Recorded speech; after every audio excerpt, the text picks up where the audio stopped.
Good morning students, welcome to Sankalp International School. Standard 10 subject English grammar. आज આપણે શીખવા જઈ રહ્યા છીએ question tax. Question tax normally તમને ચેન્જ ધ સેન્ટેન્સમાં અથવા કરેક્શનની અંદર વપરાય છે. તમારા સેક્શન બી અને સેક્શન સી ની અંદર ગ્રામેટિકલ પોઈન્ટ્સ હોય છે, આપણે જાણીએ છીએ પેપરની અંદર. તો સી અને ડી સેક્શન બી ની અંદર અમુક પોર્શન એવા છે કે સુધારીને મીન્સ અંડરલાઈન કરેલા વાક્ય સાચું છે કે નહીં એની જગ્યાએ કરેક્શન કરો, રાઈટ? તો એની જગ્યાએ ક્વેશ્ચન ટેગ પૂછાઈ શકે છે. તો આજે આપણે ક્વેશ્ચન ટેગ એક સિમ્પલ પોઈન્ટ છે શીખવા જઈ રહ્યા છે અને તમે શીખી પણ ચૂક્યા છો. તો ચલો શરૂ કરીએ ક્વેશ્ચન ટેગ. ક્વેશ્ચન ટેગ પોતાની વાતના સમર્થન માટે વાક્યના અંતમાં વપરાતા ટૂંકા પ્રશ્નોને ક્વેશ્ચન ટેગ કહે છે. એટલે કે આપણી વાતનું સમર્થન, આપણી વાતના સમર્થન જ્યારે આપવામાં આવે છે ત્યારે આપણે જે પ્રશ્ન ટૂંકમાં પૂછીએ છીએ એને શું કહેવાય છે? Question tag. હવે આનો ઉપયોગ આપણે ગુજરાતીમાં કે આપણી ભાષામાં કે રોજિંદી ક્રિયામાં પણ આપણે ઉપયોગ કરીએ છીએ, પણ ત્યારે આપણે બોલતી વખતે ખ્યાલ નથી આવતો કે આપણે ક્વેશ્ચન ટેગનો ઉપયોગ કરી રહ્યા છીએ. જ્યારે ભણીએ છીએ ત્યારે ખ્યાલ આવે છે. તો શું છે કે પોતાની વાતના સમર્થન માટે વાક્યના અંતે વપરાતા ટૂંકા પ્રશ્નોને ક્વેશ્ચન ટેગ કહે છે.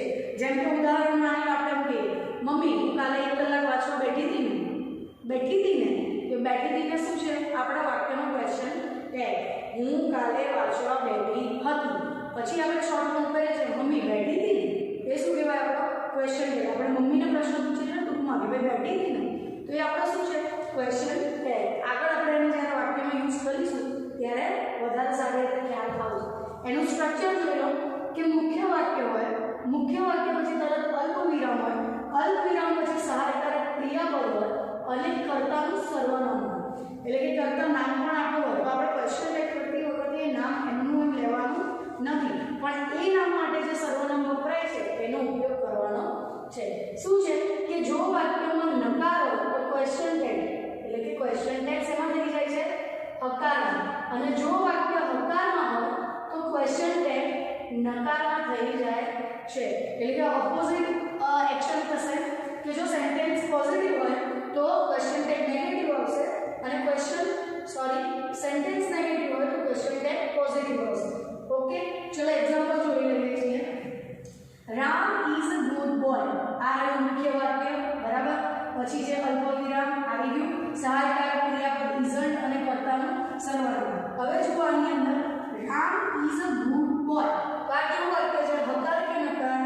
તો અહીંયા નોટ કે નેગેટિવ કોઈ પણ શબ્દ યુઝ કર્યો નથી. તો આ સેન્ટેન્સ કેવું કહેવાય? હકાર વાક્ય. હકાર વાક્યમાં રામ એ કર્તા છે, એ પુરુષવાચક નામ છે, સહાયકારક ક્રિયાપદ ઇઝ છે. તો આપણે વાક્ય કેવું બનાવવાનું છે? હકાર વાક્યનું ક્વેશ્ચન ટેગ નકાર બનાવવાનું છે અને રામ એ પુરુષવાચક નામ છે માટે આપણે હી નો ઉપયોગ કરવાનો છે. તો શું થશે કે he, Ram is a good boy. Isn't he? શું તે નથી? એવો આપણે ટૂંકમાં શબ્દ પ્રશ્ન પૂછીએ છીએ, બરાબર. સેકન્ડ જુઓ, પ્રાચી હેઝન્ટ એની પેન. હેઝ શી? તો અહીંયા પ્રાચી હેઝન્ટ એ નેગેટિવ ફોર્મ બતાવે છે, તો આ વાક્ય કેવું કહેવાય? નકાર. પ્રાચી કોણ છે? કર્તા, સ્ત્રીવાચક નામ છે, તો એના માટે સર્વનામ શું યુઝ થશે? શી. કેમ? કારણ કે અહીંયા લખ્યું છે કે કર્તાનું સર્વનામ, એટલે કે કર્તાનું જે સર્વનામ છે એ શું થશે? અહીંયા આવશે. તો પ્રાચી એ સ્ત્રીવાચક નામ છે, તેના માટે સર્વનામ આપણે વાપરીએ છીએ શી. તો પ્રાચી હેઝન્ટ એની પેન. તો હેઝ શી, અહીંયા સહાયકારક ક્રિયાપદ નેગેટિવમાં હેઝન્ટ છે તો અહીંયા આપણે પોઝિટિવ કરવાનો છે, has she. Clear? Raj and Rashmi were friends. બહુવચન છે અને બહુવચનમાં વેર નો ઉપયોગ કર્યો છે જે હકાર છે. તો અહીંયા આપણે આ બે માટે ધેનો ઉપયોગ કરીએ છીએ, કારણ કે આપણે રાજ અને રશ્મિ લખવાનું નથી, પણ એના માટે વપરાયેલું સર્વનામ. એ બે માટે બધું વપરાશે ધે. તો વેરન્ટ ધે, અહીંયા વાક્ય પોઝિટિવ છે, હકાર છે, તો આપણે ક્વેશ્ચન ટેગ કેવો કર્યો? નેગેટિવ. પછી જે અંકિતા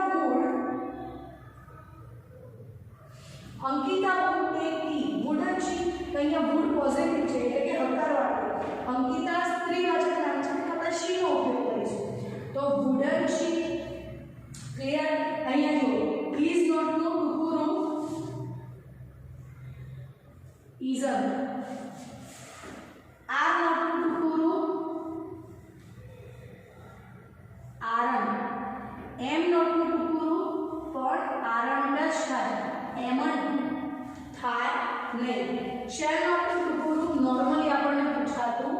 નથી, બરાબર.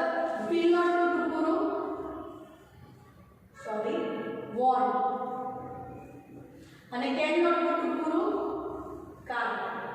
આ તો આપણને ખ્યાલ જ છે can not to ટુકડું can't થાય, બરાબર. આ રહ્યું દરેક સહાયકારક ક્રિયાપદનું ટૂંકું રૂપ. હવે જુઓ બે અલગ અલગ નિયમ છે આની અંદર કે વાક્ય ઓલરેડી નેગેટિવ જ હોય તો એને કેવી રીતે લખવાનું. તો જુઓ, જો વાક્યમાં નો, નેવર, નોબડી, નાઈધર અને નન જેવા નકાર અર્થવાળા શબ્દોનો ઉપયોગ કર્યો હોય તો ક્વેશ્ચન ટેગ હંમેશા કેવી રીતે આવે? હકારમાં. કેમ? કારણ કે આ બધામાં કેવું છે કે આપણે નોટ અથવા નોટનું શોર્ટ ફોર્મ યુઝ કરીએ છીએ.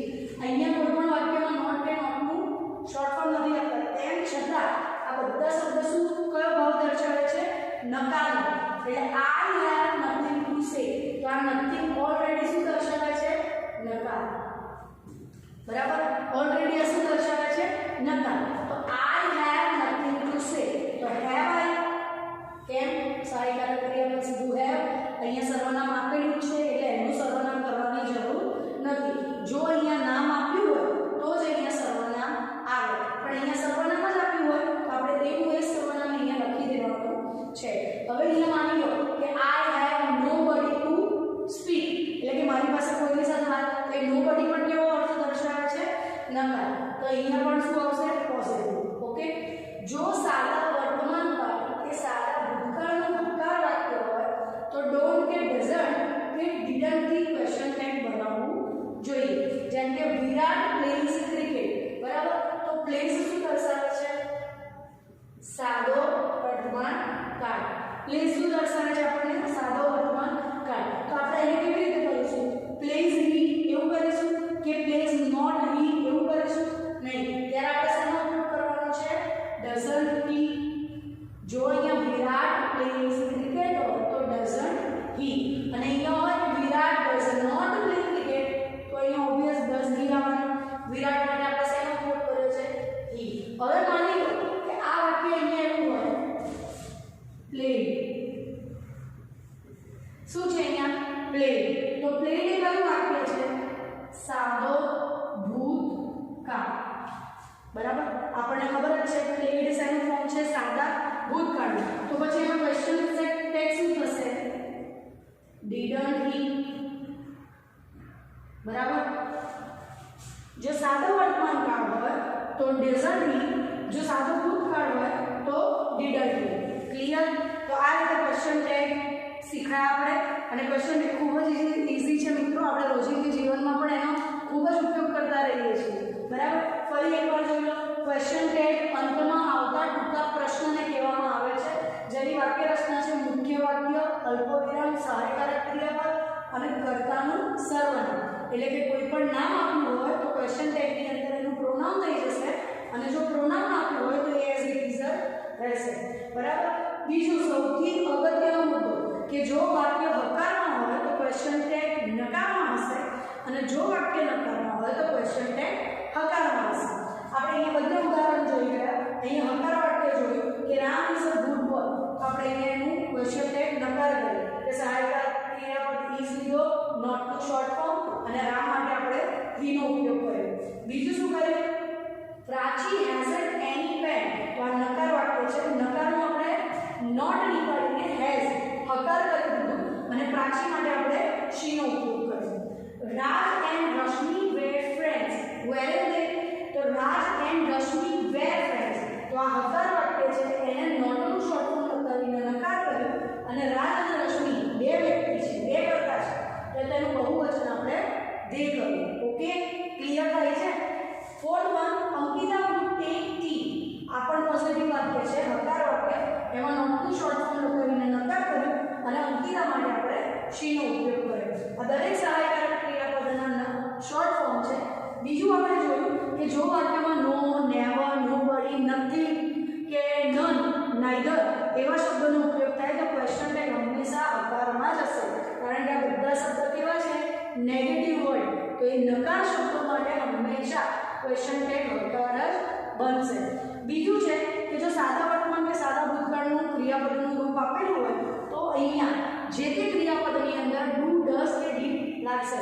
જો અહીંયા બહુવચન હોય તો તો અહીંયા ડોન્ટ ધે આવશે અથવા ડોન્ટ વી આવશે અને અહીંયા એક વચન હોય તો doesn't he doesn't she doesn't it એવી રીતે આવશે અને જો ભૂતકાળ હોય તો સેમ એઝ ડીડન્ટ હી બહુવચન હોય કે એક વચન હોય ભૂતકાળમાં તો માત્ર સહાયક ક્રિયાપદ ડીડ અથવા ડીડન્ટ જ આવશે નકાર હોય તો ડીડન્ટ હકાર હોય તો ડીડ ઓકે ક્લિયર આ સાથે આજનો